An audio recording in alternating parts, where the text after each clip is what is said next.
तो हम राजनीतिक शब्दों को समझने का प्रयास कर रहे हैं और इसी श्रृंखला में आज का शब्द है पैट्रियार्की अर्थात पितृसत्ता। पिछले वीडियो में भी आपने पितृसत्ता पैट्रियार्की शब्द सुना होगा। आज हम समझेंगे पैट्रियार्की क्या है। मतलब मेल डोमिनेंट सोसाइटी अर्थात पैट्रियार्कल सोसाइटी। इसमें सारे फैसले जो हैं वो पुरुष लेते हैं, राजनीतिक, सामाजिक या आर्थिक। ये शब्द फेमिनिस्ट थिंकर अक्सर उपयोग में लाती हैं। उनका मानना है कि जो पुरुष हैं वो उनको कंट्रोल करते हैं, पर कहाँ तक ये सही है ये हम समझेंगे। तो पैट्रियार्की जो है वो पहले एक परिवार तक सीमित थी कि जहाँ पर पिता हर निर्णय लेते थे, पिता के बाद बड़ा भाई निर्णय लेता था। पर धीरे धीरे जो पैट्रियार्की है वो समाज में आई और समाज से पूरे विश्व में फैल गई। इसका अपोजिट होता है मैट्रियार्की अर्थात मातृसत्तात्मक समाज, मैट्रियार्कल सोसाइटी।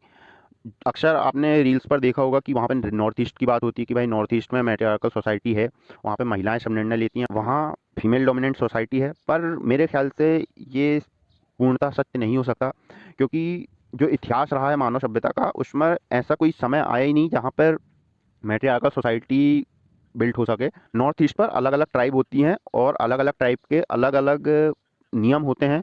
तो किसी एक ट्राइब में अगर वो नियम होंगे कि भाई वहाँ पर महिलाएं निर्णय ले रही हैं, तो इसका मतलब ये नहीं है कि पूरे नॉर्थ ईस्ट पर जो है वो मातृसत्तात्मक समाज है।